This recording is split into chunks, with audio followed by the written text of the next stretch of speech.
bertemu dengan Miss Ari, yaitu Miss Ari hari ini akan membawakan satu good news yang berjudul pengorbanan terbesar. Nah, sekarang Miss Ari mau menceritakan kepada anak-anak satu buah cerita tentang petani tua. Simak ya. Ada kisah tentang petani tua.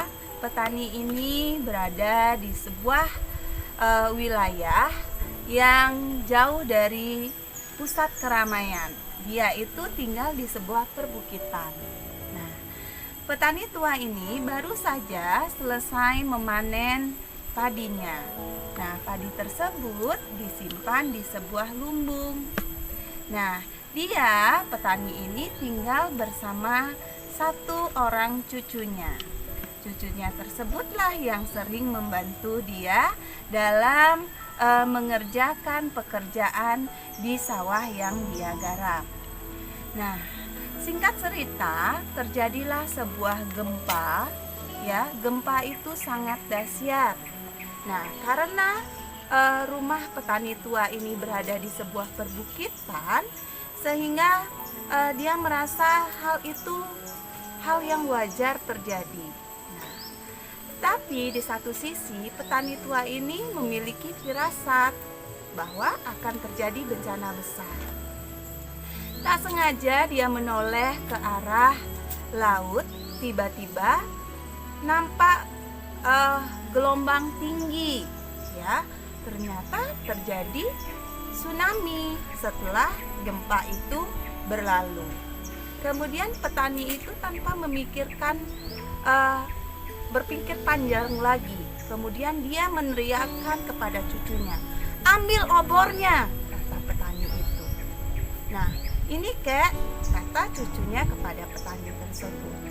Kemudian bergegas petani itu menyalakan obornya dan melemparkan obor tersebut ke tumpukan padi yang baru saja dia panen.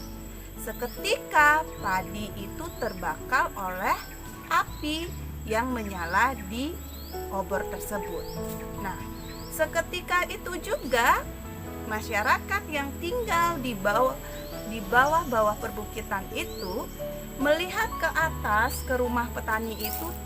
Ternyata api melalap rumahnya dengan begitu cepatnya. Orang-orang berbondong-bondong naik ke atas perbukitan untuk membantu memadamkan api di rumah petani tersebut. Nah, dan kakek itu berkata kepada orang-orang yang datang, "Lihat di bawah sana, di dekat pantai, itu terjadi bencana tsunami," kata kakek petani tersebut. Baru kemudian orang-orang tersadar bahwa di bawah sana ternyata di tempat mereka tinggal tersebut ternyata telah terjadi bencana alam tsunami. Nah, dari cerita ini ya, dari cerita yang Miss Ari sampaikan ini mengajarkan kita bahwa pengorbanan yang kita lakukan untuk kepentingan orang banyak itu adalah satu perbuatan yang mulia, di mana kita bisa menyelamatkan nyawa orang dengan hal yang sangat sederhana, meskipun kita harus mengorbankan apa yang sudah menjadi milik kita.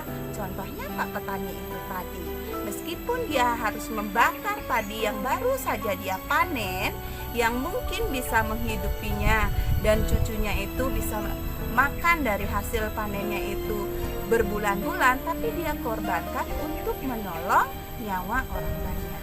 Nah, dari sini kita harus belajar ya untuk menumbuhkan sikap saling tolong menolong di antara sesama. Sekian renungan dari Miss Ari, tetap semangat dan keep healthy. Bye.